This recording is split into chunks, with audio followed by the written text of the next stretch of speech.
It's time for Tycoons of Small Biz, spotlighting the true backbone of the American economy, the true tycoons of business in America, the owners, founders, and CEOs of small businesses.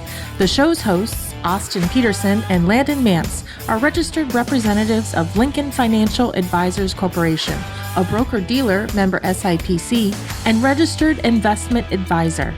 The views expressed by your hosts, Austin and Landon, are not necessarily the views of Lincoln Financial Advisors. Let's lean in as Austin and Landon connect with this week's Tycoons. Good afternoon, Tycoons, and welcome to today's episode of Tycoons of Small Biz. My name is Austin Peterson. My co-host on this program is Landon Mance. And if today happens to be the first time you've listened to our program, Tycoons of Small Biz is a program that highlights small businesses and nonprofits throughout our country who we believe are truly the backbone of our economy.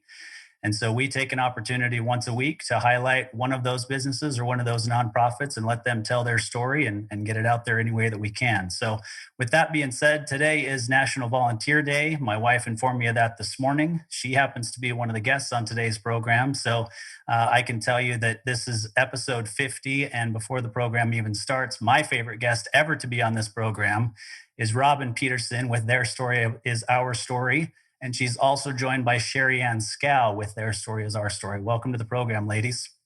Thanks for having me. Thank you. Happy to be here. Yeah, so typically before we jump into talking about the nonprofit or the business, we have our guests tell a little bit about themselves personally. So we'll start with Robin and let you tell us a little bit about your wonderful husband of 23 years and how much fun he's brought to your life throughout those 23 years.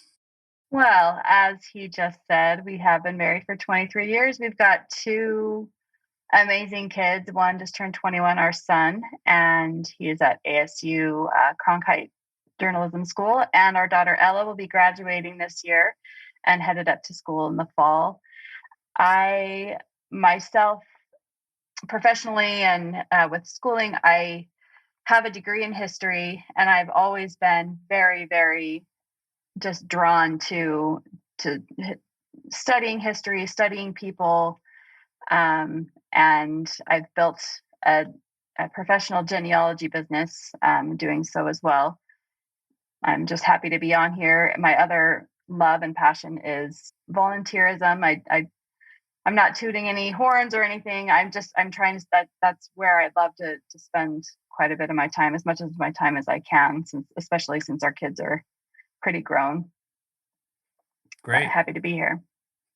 Yeah, excited to have you on the program. So tell us, how did you get connected, first of all, with Their Story is Our Story, and what prompted you to be involved? Well, actually, I was volunteering with another refugee organization in the Phoenix area that they help resettle the refugees that have gone through the vetting process. They arrive here in the States. They help set up apartments for the refugees because the refugees themselves are provided with a certain allotment of money, and then they pay back every dime from the plane ride all the way up to, fork, knife, spoon. They pay everything back. So this organization, Gathering Humanity, they decided to kind of bridge that gap and provide care for these people. So I was volunteering one day, and I was speaking with one of the directors, and just said, I feel like there's more that I can do. I feel like I'm helping physically, but I feel like I want to be more connected to these people. I want to hear more about them. I want to hear more of their stories. And we were standing kind of by their break area when they have a fridge, and up above that fridge was a book called Let Me Tell You My Story, which was produced by Their Story is Our Story. And she said, you need to get connected with this organization. They are doing phenomenal work throughout the world. They're interviewing people. They're connecting with people and hearing people's stories. So I emailed on the volunteer list, and I kind of put out my specialties and working with history and archival work and whatnot. And they said, we need you. And I am so grateful that I kind of literally stumbled into them. Awesome. Well, Sherianne, it's your turn to tell your story and, all about your not quite so stellar, but still stellar husband. My stellar husband is He's wonderful. He really puts up with a lot of my projects. I've been a project girl since I was about 3, and it has not stopped. So you have to find the right person that can handle all of your projects. I will say that just to go back to what Robin was saying, I remember when Robin came on. In fact, we had this idea of an archive, and we just didn't have the bandwidth or the professionalism for that. And Robin's name came up, and it was so important that even though Robin had only been with us for a couple of weeks, we said she has to be on the next story gathering trip. We have to have her there. From the moment I met Robin, I think she offered me some chocolate bites or something like that. And we have been best friends ever since. Like, I have always known that Robin was supposed to be in my life and in this project with me, because we just share so much of the same love for people, love for stories, and understand the importance of stories.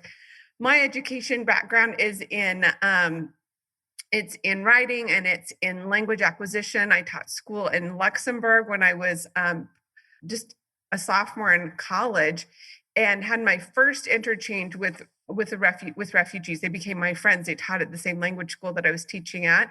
Ever since then, and I didn't even actually know that they were refugees back. I didn't understand that word. I understood the word, but I didn't think I was actually, that's what I was interchanging with refugees. They were just friends from different countries who had been forcibly displaced from their homes, and they had incredible stories. And throughout my life, I have a constellation of spots where I get connected with more people who've been displaced from their homes. And so I got a cold call at some point from Melissa Dalton Bradford and said, we've seen you with another organization that you've created. How would you feel about coming on and helping us with Their Story is Our Story? And we're just here all the time now. Ever since then, that's what we do. We're working together, and it's the same thing. I think Robin understands the minute you kind of get swept in, you're in on the track, constantly running. So yeah, well, I can attest to that as well, being the guy who lives in the same house as her. So I've seen it and lived it myself.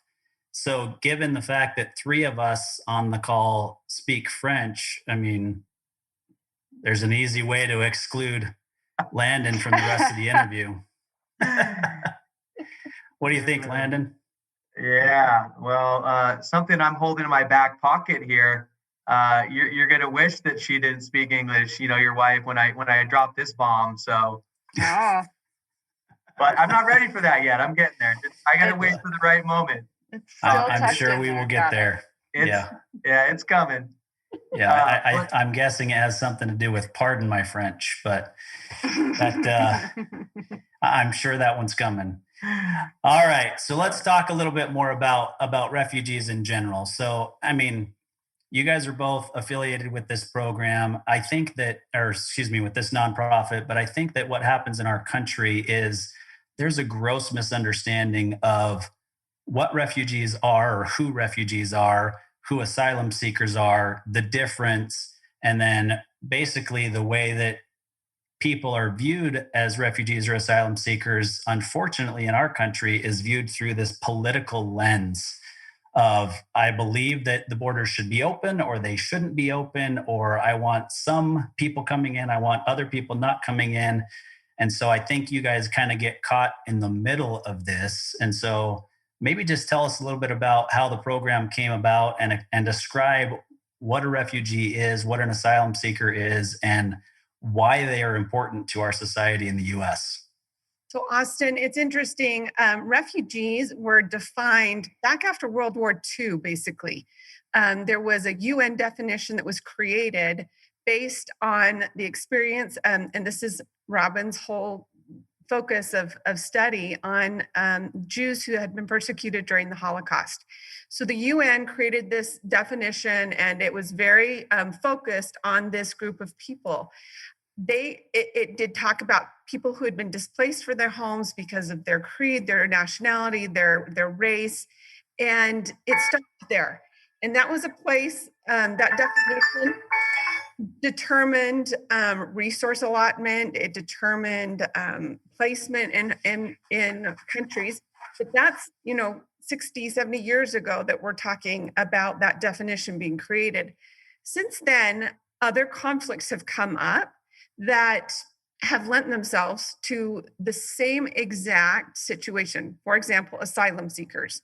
So a refugee who is fleeing their home because they've been forced to flee their home for, their religion, their creed, their race, any of those things. That's somebody who's gone and they're actually in a camp and they've been vetted for a little while, but it's the exact same reason why somebody would flee their home, get to a border, and there's no refugee camp there, so they claim asylum. And by all international laws, the way you claim asylum is the same way you would claim, ask for refugee status, is that you present yourself at the border and say, I have a reasonable, credible fear, and I'm asking for asylum. And so then you go through the same process, but it's within the country. And it's the same exact years-long vetting process. It takes forever. It requires courts after courts after courts. So there's, and it's not just asylum seekers, Austin. There's also, we have internally displaced people. Think of like a well situated in Somalia, for example. It's a water well for a village. And maybe there's a warlord that comes in and takes over that well, takes that well hostage. So there's no water for those people. They may travel and go and be forced from their homes, but never cross a political border. But they're also in the same situation. And then we've got like the whole situation of Myanmar right now and Rohingya refugees who have lived in Myanmar for centuries. But because of an internal dispute with the government there, who has just dug their heels in and said, we will never recognize you as our people. When they start chasing them out of the country, they have no passports, they have no identity. So they're called stateless people. So these four groups of people all flee for the same reason. And for that reason, their story is our story. We define a refugee differently than what I said at the beginning from the UN. We define a refugee as anyone who is forced to flee their home in order to survive. Hey, Sherianne, can you explain to us what asylum actually means so that we just kind of have an understanding as we progress in this conversation? Sure. So asylum is protection. Asylum is, it is essentially protection. I mean, that's the definition of the word. Legally, what it means is that somebody is fleeing for whatever reason that is. And it's the same thing I just said, fleeing in order to survive. It could be asylum from a gang that's taken over their village. It could be asylum from a government that's seeking to destroy them for, producing stories in a newspaper they didn't like. It can be asylum from anything that threatens your body or family. But you have to, at the border, if you present yourself for asylum, you can't just say, I seek asylum. You have to have documentation. You have to have letters from the province where that abuse perhaps happened. You have to have witnesses. It's not just based on stories. You have doctor's visits. There's a lot that goes into legally claiming asylum. Does that answer your question? Yes. Yeah, it does. Yeah, thank you. An asylum seeker does not receive the same resources that a refugee does, though. So where there might be some resources like Robin was talking about, like setting up an apartment for a refugee, none of those resources exist for asylum seekers. And for people that are seeking asylum, countries where the resources may be significantly, more limited, maybe than the United States, what does that look like for somebody that's trying to get protection from one of those events maybe that you just described, but maybe there just really isn't any protection for them? I mean, how do you deal with that? So that looks different in every country. So we, their story is our story. We've been to Cox's Bazar, which is the Rohingya people I was talking about, the stateless people. That is one of the largest refugee camps in the world. It's on a mud-covered plain. And in your best moment, it's dirt ground, and people can walk around. And during the monsoon season, it's a mud pit with mudslides where the tents go down. And you've seen now twice in the news in the last 6 months, 2 devastating fires. One was in Cox's Bazar and one was at Moria Camp in Greece. That camp in Greece on the Isle of Lesbos looks a lot like Cox's Bazar. However, it's a little more organized and but still kind of really rough living conditions. Usually food, usually there's a minimal amount of food. If you're lucky, you've got a UN sponsored tent. If you're not lucky, you have a tarp. Or you could be in Jordan. And in Jordan has been one of the most welcoming countries to refugees. And they actually incorporate refugees within, they recognize the value of refugees to their economy. And so they welcome them and they integrate them within the cities. And so it is, you could feel like it's a little more impoverished, but those refugees actually contribute to their economy. They live in more reasonable housing. There still are tents, but if you're wanting to know what that looks like, it will vary country to country based on the resources they're able to get for them.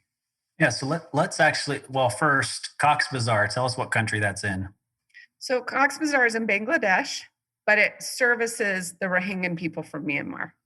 So let's talk a little bit more about the economic benefit, right? I mean, you mentioned Jordan and them being very open and accepting of refugees and understand that there's a positive economic benefit. So I would tend to say, and it probably goes right down political lines, but in our country, many people believe that refugees are a drag on our economy. So let's address what the reality is and what you've seen personally with that. So, if you go to our website, if you go to tsosrefugees.org and you go under community programs, you'll see that we have about 20 community programs globally. There's 20 in the US and there's a few more in Europe and one in Africa, one in South America. And we have infographics on the side of each one of those pages that will show the contributions that come in as refugees come into their communities. And that includes asylum seekers. What we found, and I think that there's a lot of myth busting that needs to take place in these situations, but what you normally see is people believing that refugees come in and they live off the quote unquote system for long periods of time, which just isn't true. The refugees are allotted 3 months of living, which is at a very, very base level. And out of that 3 months of living, like Robin said, they have to pay back a plane ticket. They have to pay. Robin, why don't you tell them what happens when they get what is involved in what they have to pay for with that small amount of money they get?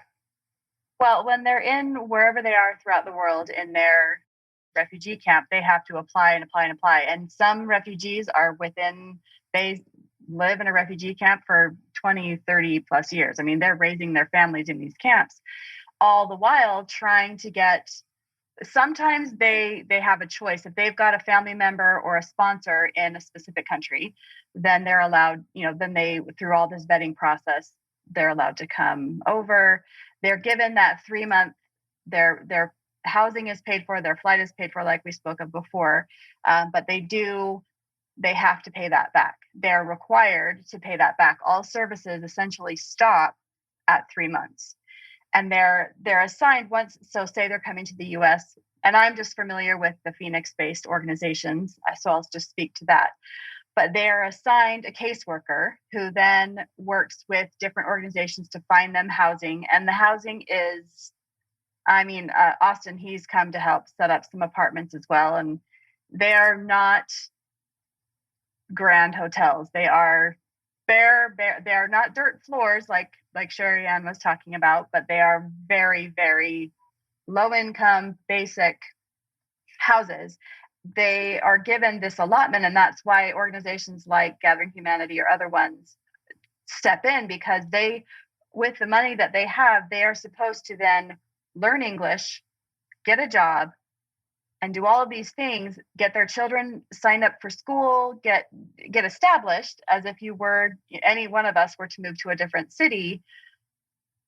but they also have to learn how to navigate. Some of them are coming from villages where they've never seen a stoplight. They don't know how to go to the doctor or the pharmacy, or, they're all of these things.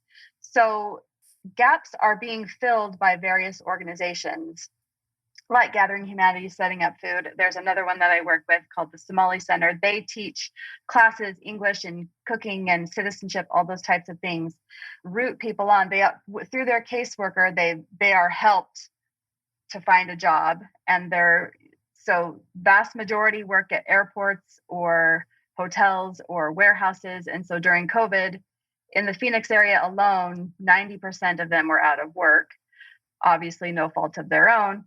So it's not sunshine and roses as many might think. Once you land here, there is a lot of work and hustle that has to go into it. And refugees are some of the most hardworking people that I've ever met because of that, because they know they finally, quote unquote, made it to somewhere safe. And now they really have to just to run with it to make a life. One of the myths that we try and bust too is there's often this misconception that refugees coming here come with no skills. And that is so not true. They're usually educated, they have training. There are some who don't, but like Robin said, there are some of the hardest working people, and they compensate for that.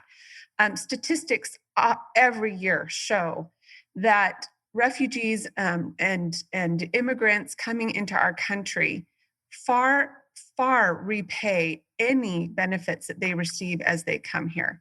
So, for example, we've got people coming in, and as Robin said, during COVID, yes, there was some unemployment, but the people who served mostly as essential workers, those people that would work in nursing homes or at the Amazon warehouse or at Walmarts or in those COVID lines, so many of them happen to be these refugees ready to work, and they come with contributions of their own. They're innovative. They think outside of the box that we've never even considered a box. They come up with ideas that we are not going to think about in conventional terms, and they're brilliant. They come with new languages, and they pay taxes. They pay into our social security system. There is a statistic that they have paid over $31 billion in taxes each year, and so much of that going to Social Security. So they also are, this is that innovative spirit that I was talking about. They are such entrepreneurs. And so rather than this myth that they take jobs, oftentimes they are starting their own businesses and providing jobs. They're job creators, and they come up with new products, and they also, with all that they earn, they have a spending capacity that also goes back into the economy. We see this a lot. For example, if you look at the business Chobani or Cotopaxi, you see business owners who have created, the owner of Chobani is a refugee. And in the Twin Falls, Idaho area, he created this large yogurt company, and he employs refugees to come in and work for them. One of our community program coordinators, her name's Ann Richmond. She lives in Idaho. She spent months and months with the people, the refugees coming to work at the Chobani plant and learning all about them. She created an entire book where she would just go into their kitchens and cook with them. And this is kind of, I'm just going to merge the business part with the personal part. But, there are statistics, there are stories of numbers, but they never outweigh the personal stories. So where Anne would go in and sit in a kitchen with somebody else's kitchen for hours, and that person would teach her how to cook. And while they did it, they'd tell her story. There was a trust and a love built there. And those people trust Anne. Anne loves them and trusts them. And suddenly you have a societal dividend that goes beyond the economics, right? Like, we have this little investment we make in people. We teach them English, we get them involved in school, we hopefully get them into good housing or a job, and they start off on their American dream. That little investment that we make in a newcomer's life, it builds exponentially into a societal dividend that turns into patriotism. It turns into just a grit and determination, a giving back to their community. I can tell you a story about Marta, who came from Honduras. She was a little girl who lived in Honduras, and during a hurricane there was such a disaster that the U.S. sent some. They call them TPS. I don't even know what that stands for, but they come down during disasters and they help out. And Marta saw the military, and she thought in her mind, someday I want to be a hero like them. They were like superheroes to her. Well, when she was a young teenager, she found herself fleeing danger. She was looking for security. She had a 3-year-old daughter, and she was 7 months pregnant. And just imagine, I'm sorry, men, just try and imagine being pregnant and hauling a baby, a child, across that tip of Mexico all the way up to the border, with this dream, knowing that there were superheroes that lived on the other side of that border, and you wanted to be a part of that because that was the safe place. Those are the people that made you feel secure at some point. Marta crossed that border. She decided that that's what she would do. She joined the military. She served several tours in Iraq. She came back. She has raised these 2 children to be utter stellar people who now give back to their society. And she now bridges with the people who come across and helps them. So you look at this and you think, wow, do we get a better citizen than that? That came from a modicum of investment in Marta. And now we've got this phenomenal person that, I feel proud to call an American citizen next to me. So that there is economics, but then there's this societal dividend of what happens when we make these bridges and these connections. Yeah, I couldn't agree with you more. I've known many people that have become citizens at some point, after immigrating to the United States. And, Robin and I have had this conversation before where it's crazy. Like, not one of us could pass the citizenship test that these people are asked to pass. Not one of us, right? And so, the commitment that they make to be a part of our society and to integrate and to do the things that are really important in our society is just phenomenal to watch. So I'm going to turn to Robin and just say, tell us why you think telling the story is the way to get the message out. Well, we've been talking a lot about statistics and economic impact and things like that. But when I was first brought on, one of the directors spoke to me and she said, there is nothing more profound than sitting knee to knee with someone and having them tell you their story. You're looking in their eyes. You are building a bond and a trust with that person. Because we can talk about the $31 billion in taxes. We can talk about the numbers coming across the border. We can talk about those numbers. Yes, they're significant. But when you bring it down to the individual, that is, like Sherianne was talking about with Marta, this mother of 2, and her experience, and then you multiply that by the hundreds of thousands that are coming in. Each one of them has a story, as do we all, that can impact another person.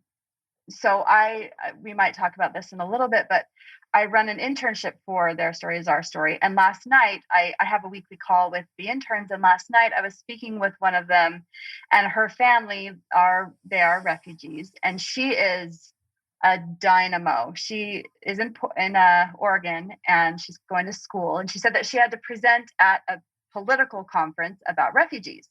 So she had her presentation all ready to go and had all the stats and had all, because she's presenting it in front of political leaders, right? And so she felt like that's what she needed. She needed to pack it with stats.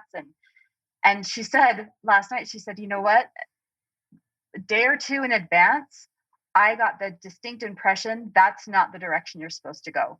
You are supposed to talk about the human aspect, the individual aspect, the story aspect. So she completely revamped her presentation. She said, I got up there and I was nervous in front of all of these political activists in Portland, or I believe it was Portland. And she completely changed her the dynamic of the room. And I asked her how she thought that it went. She herself personally felt like she did an amazing job. She was so proud that she listened to that intuition to switch up her story because of working with Their Story is Our Story and reading stories and interviews and helping edit and things like that they're doing in our internship. But I asked, so what feedback did you get from that conference? And she said, it was a mixed bag. There were quite a few that thought, why is this, she's in her 20s. So why is this young woman speaking to me about stories when I want to hear the percentages and the numbers and the things like that? And she said, you're not going to impact everyone, but there may have been someone with political power within that conference that I did speak to through stories. That's the most impactful thing for me, is to speak with each individual and just gain a trust with them. Robin this is one of the best things. I love watching Robin with the interns, and they love her. They come back and they want a second turn with Robin. So we have these interns. We have a really phenomenal and unique internship program. So, we talk about how knee to knee, we talk and listen to somebody's story, because we think when you close that proximity between a newcomer and a local, you share your stories. It's just like Anne sitting in a kitchen listening to somebody's story. She's cooking alongside of them. They're working shoulder to shoulder, and suddenly they can talk to one another. We have an internship program that pairs a refugee with a non-refugee, and they go through a whole program of training. They're empowered in writing stories, in podcasts. They're your competition. They're coming after you. And in filmmaking. And then they work in the archive with Robin. And I'm not kidding you. Robin is they always want a second chance to work with Robin. Can we come back? Can we do one more internship with Robin? And that's because they see Robin's care in preserving and saving these stories, because saving somebody's story is honoring them. So many of them, when you think about them living in those camps, those muddy camps, it's a massive humanity. It's so hard to distinguish a single soul out of that entire wash of tents and people, and to have their story, just there. I'm going to just tell you about one of our interns. Her name is Rawa. And Rawa is, she was 14 years old in Iraq when her father was helping our military. He was an interpreter and he was an SIV. So he was putting his life and his family's life on the line to help our military in Iraq. And when they had to leave, Rawa got one suitcase. Now you imagine when you're a 14-year-old girl, what you're going to stick in your suitcase. You get one suitcase. And it kind of brings some tears to my eyes to hear her talk about and see, because she's shown me. She quickly ripped pictures out of albums that wouldn't fit and packed them in her suitcase. Her whole suitcase was just full of pictures, her story. And she's come back and she's one of our interns, and she interfaces with Robin all the time. Who better than Robin to honor those and understand the value of those pictures of this girl fleeing her home, and the only thing she's going to take are those memories. And so being able to work with Rawa tells a really awesome story, and she's working constantly with us in these internships. But it's powerful. The power of that story, Robin knows, because she is building this archive. And I would love for her to talk about the archive, because it's such a big deal for us. Do you? Sure, absolutely. So we have been, prior to me being brought on, the powers that be they connected us with Brigham Young University in Utah, and they have donated unlimited database space for us to create this archive. It's something that they've never tackled before, this large of a project, so they are absolutely thrilled. But the intent is not only to store things, so we think of an archive as an old dusty dark, dank room, which I worked at the National Archives and I can attest to that. But this is going, because they're human stories, it's going to be living and breathing. And we're also going, not only we have, I should probably know the count, but I don't. We have hundreds of stories that we've done since 2016 throughout all the different trips that have been taken, all of the interviews and the photos and the video and the music that has been produced and the artwork. All of those things are going to be kept in this archive and very well cataloged. That's what my interns have been doing over the past year in the several different cohorts that we've had. They are cataloging things. They're writing keywords to make sure that the researcher is directed to exactly what they're looking for. And it's not only going to be housed at BYU, but it's going to be free and open to the general public, to schools, to other universities, to anyone who has interest in the refugee story. And again, like I was speaking before, not just the statistics, not just the percentages or the political side of it or anything, but the human side. Speaking with, so let me back up. So when we do perform an interview, I just want to touch on our consent. Is that okay, Sherianne, for me to touch on that? So consent is 100% the foundation of who we are and what we do, because these stories are personal, they are private, these people are, a lot of them, fleeing danger. They are fearing, they've got family left from the countries where they are coming from, those things like that. So the minute that we sit down, and like Sherianne said, months after I was brought on, I was swept up into my first trip, and I literally, we hopped in the car, drove to our first interview, and I was handed these consent notes, and they said, okay, you sit down, you have them fill these out. And it was a little shocking at first, but it allows the person to, whether they want an alias, because again, if they're in danger, their family's in danger, they may or may not want an alias attached to them. They may want to tell their story, but they may want their face blurred or their children not shown or things like that. And so that is our number one thing that we do before we hear a word out of anyone's mouth or take a photo, because these stories are so personal, so private, that we have to honor everything and every person that we speak with. And all of those are being vetted and put into the archive to be able to be used for advocacy, for research, for whatever is needed throughout the academic and political and humanitarian world. And we're hoping, or we are going to be launching it during World Refugee Day, which is June 18th, 19th. And then again, we'll be doing, that's kind of the soft launch. And then again, the big to-do launch will be in October. And we're also bringing on several partners to be able to have them share, because there are like-minded organizations throughout the world, and they're going to be able to use our repository to store and house and grow this community. And we're thrilled about that. One of the biggest things that we do at TSOS is we have what we call community partners all over the country and all over the world. And these are people like us who feel a love for refugees.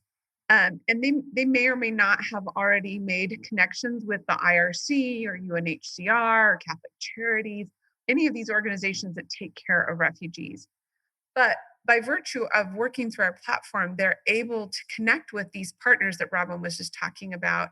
And there are so many partners that say, I have a stack of stories, or we have all these people that would love to tell their story, or all those places. And Robin has been working feverishly with BYU's archive to create a home, an academic repository where each of these partners has a place for their stories to go, because like we said before, those stories are honoring somebody. And I've watched Robin fight to keep somebody's story super safe. Like nobody gets Robin. if that person says, I don't want to be on social media, don't even ask Robin. She will physically throw herself in front of that train and say, not on my watch. Because, and we do feel that way, but it's always, it's more important that we take care of the person than to tell their story. Somebody who knows so much about that is the other co-deputy director. Her name's Liz Yevtek Somlay.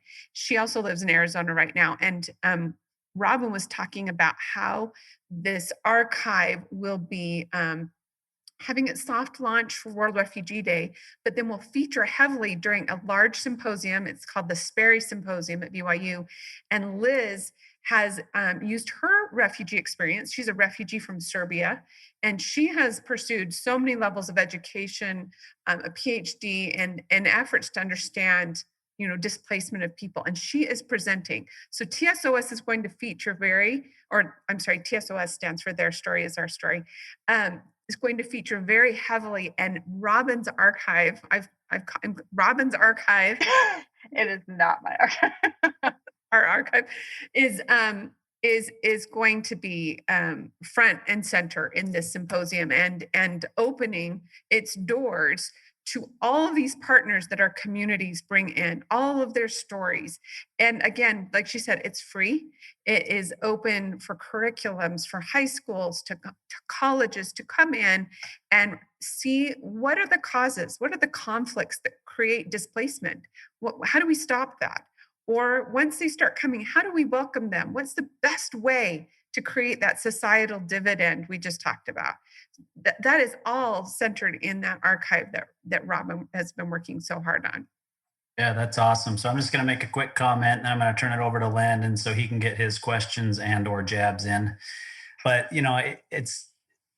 this pales in comparison in terms of importance. But Landon and I, in our business is very financial, statistic driven, right? And outside of maybe engineers, all of our clients learn better and feel the impact of what it is that we do for them when we share an actual real life story about the impact of not making a decision or not doing something that we recommend and what it did to that family, right? And so I think we fully understand the importance of telling a story, and how, some people do still want to hear the statistics, but there's way greater of an impact with the stories.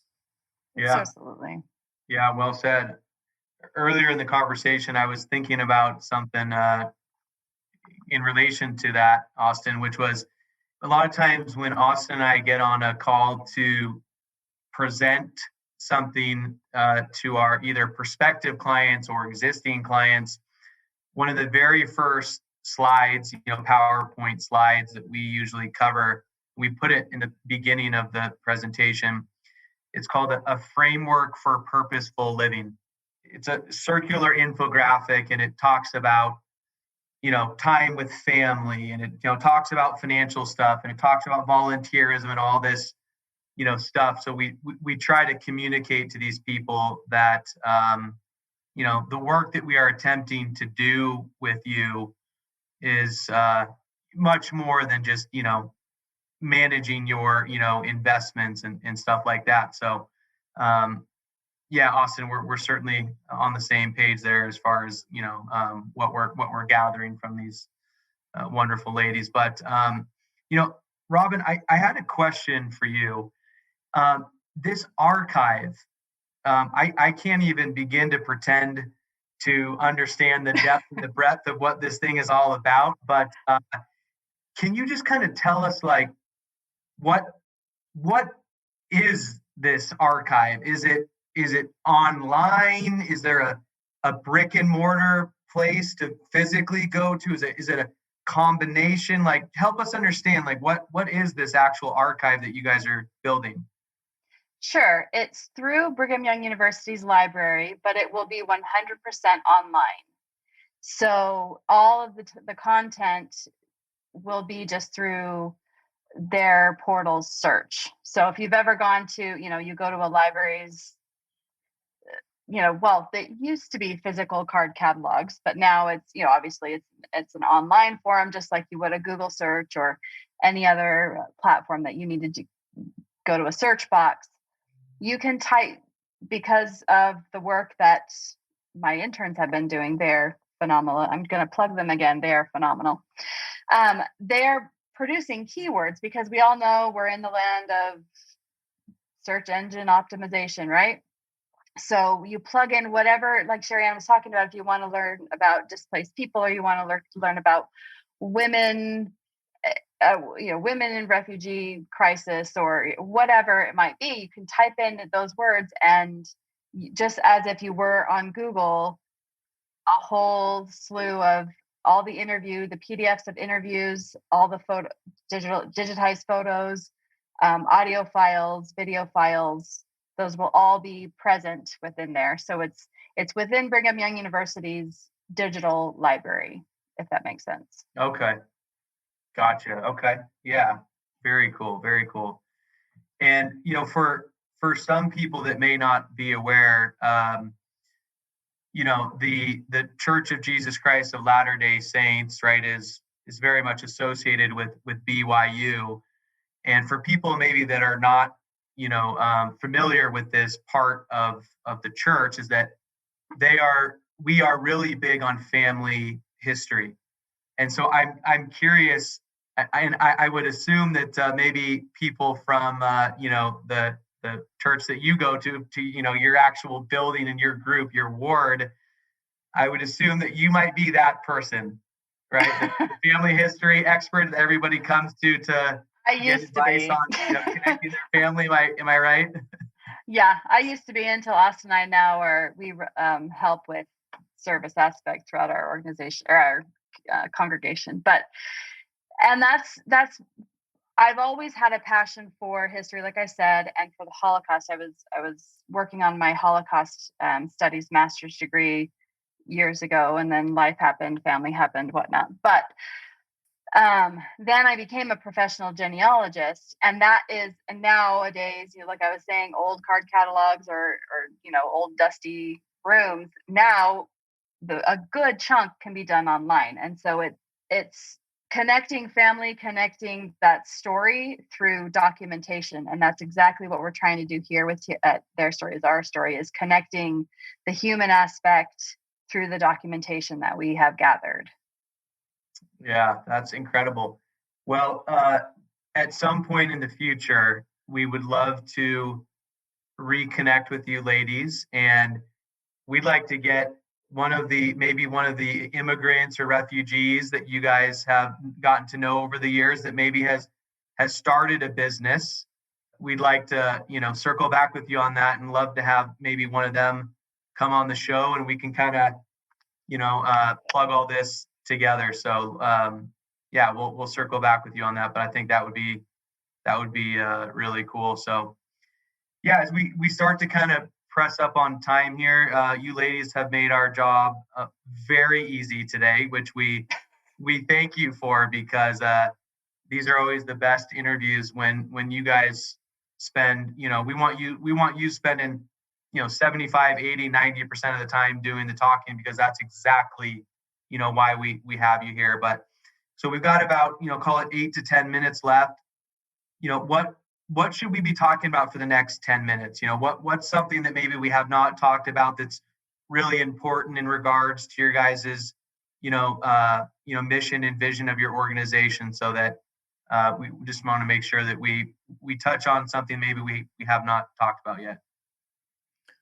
So Lance, if you don't mind, I might throw in here that our stories, even though we talk so much about the story part, we do have a vision for these stories that are not just to own the stories or have the stories, even though having an archive is so important. The stories have to change something. The stories have to be there. We say our tagline is to change the perception and reception of refugees.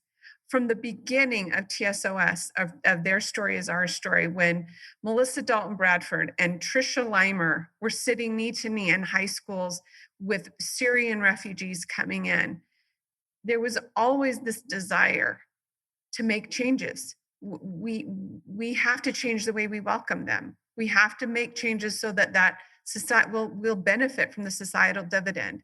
So the stories, if you go to our website, you'll see that we have divisions. There are stories that educate. We have a curriculum, a free curriculum for elementary schools and for high schools and middle schools to be used, in addition to the internship program that we have. We have an advocacy branch. Right now, we're working on advocacy in areas of mental health and housing, but that will change as the needs are changing from year to year. So you'll see our community programs working hand in hand with state and federal legislators to promote best practices when it comes to welcoming people, and how do you help them contribute to an economy. And then, we have these stories of integration where we find out how to become an ally. When you see somebody struggling with a pay voucher in a grocery store and they don't speak the language, what do? Do you walk past them, or do you offer to help them? Do you walk them through the cashier process and kindly help them through the door? Or do you say, this isn't my problem, and walk away? These stories that we tell are to help us see the better way to respond, and to see how other people have responded. Because I'm not going to even pretend that I've always done it the right way. On so many levels, I've done it the wrong way. But I'm learning by reading and hearing stories how to do it better. And that's the purpose of our stories. So we do have, very specific purposes for our stories that go beyond just gathering and telling stories. They do come to these very specific goals and objectives that we're trying to achieve. Robin, you got any closing thoughts for us? We'd love to hear them. Well, Austin, how were those donuts that I brought home the other day? Well, I'll let you answer, and then I'll tell you where they were from. I was waiting for Landon to jump in and say, well, he clearly ate them. I can see it, on the rolls in his neck or something. But no, they were great. My understanding was that they were homemade donuts. And so I asked, and the response was, no, they actually own a donut shop and they produce these, on a commercial basis. So yeah, this is where that came from. So I was volunteering on Saturday at Gathering Humanity. I've talked about them multiple times. But all of a sudden, this man drives up and he says, everyone take donuts. This cute little man, retired dentist, who decided, I'm just going to volunteer all over the world. I'm going to do things. So he lives in the West Valley. And so about an hour away from where we were, there is apparently this cute little Cambodian refugee woman who owns a donut shop. And she not only obviously sells them to the public, but she gave him boxes and boxes and boxes full, because he was going to the Welcome Center, which is the International Rescue Commission's center that is welcoming the asylum seekers that are coming into Phoenix from Mexico, from South America. So not only, this is kind of where this full circle thing comes in. She herself was a refugee. She was able to, she's living her quote unquote American dream. She was able to set up a business, but now she's giving back, and she's helping these others that are just starting out on their journey here. I just kind of paused for a moment. I took some to bring home for Austin and my son and our son. But I had to sit and think for a second. This woman, this is what we do. This is why we do what we do, because of just this one woman. And it was wonderful. Yeah. When you've seen blessings in your life, like a full head of hair, you really might think about sharing with others that don't have a full head of hair. I like it. We kept our jab snarkiness at a minimum, which that was tough. But I've been saving one. Some listenership because of it. We might, I've been saving one in my back pocket, which I'm going to leave for now, because I don't want to take away from the importance of this discussion. But one of my big takeaways from this conversation was, and full disclosure, I have not been on your website. I have not looked at any of these stories or anything like that. We all think that we, have, problems and issues, and we do, and they're real to all of us. I'm not trying to minimize that, but I would imagine when you listen to some of these people's stories, the problems and the issues that we have in our lives just shrink down to maybe close to nothing. I grew up in San Diego in a beautiful home in a beautiful neighborhood, and great neighbors and great school and all that. But I also spent probably half a dozen to a dozen trips, and we went down into into Mexico, into the Tijuana area, and we did some volunteering down in that down in Tijuana, and you really see real struggles that people have. And I would imagine that hearing some of these stories and seeing the pictures and all the stuff that you're doing to package these stories together, I can just imagine that it has such a powerful impact. And I would encourage anybody that is listening to this episode, including myself, let's go onto that website. Let's listen to some of these stories, because we're going to feel the importance of the work that you guys are doing. So I just think it's just wonderful, that you guys are doing what you're doing. So thank you for the work that you're doing. Thanks for having us. Yes, thanks for having us. Go ahead, Sherianne. Okay, it's tsosrefugees.org. You can help us by reading the stories. If you've got friends who are refugees, if you don't have friends who are refugees or asylum seekers or newcomers, go make some friends who are newcomers. You will encounter them all over the place, whether it's in a restaurant or a hotel or an Uber driver, and whether or not they're refugee or not. Just when I was coming home from the trip that I was on with Robin, I'm used to asking people stories, but I was going home and I needed to get to the airport, and I was in an Uber. And the driver didn't speak English very well. He picked me up at a mosque because I was interviewing at a mosque, and he asked me, "What kind of music is this?" And I said, "This is classics 50s. This is what it was, the Beach Boys." And he says, "Oh," he says, "I like it." And I said, "Yeah, it's good music." He said, "This is also music I like." And he turned the radio station to religious Muslim music.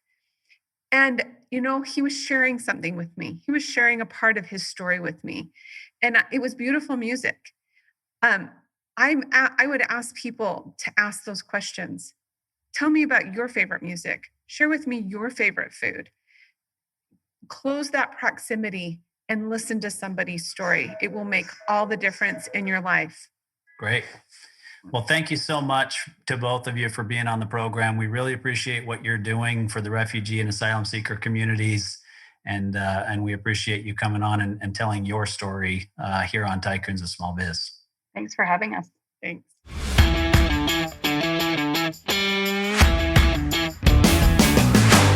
You've been listening to Tycoons of Small Biz, proudly hosted by Austin Peterson and Landon Mance. Austin and Landon are comprehensive financial planning professionals specializing in financial, estate, and succession planning for small business owners. Austin and Landon have offices in Scottsdale, Arizona, and Las Vegas, Nevada, and represent clients in 14 states throughout the country. Join Austin, Landon, and the featured Tycoons live every Tuesday at 1 p.m. right here on Business RadioX and your favorite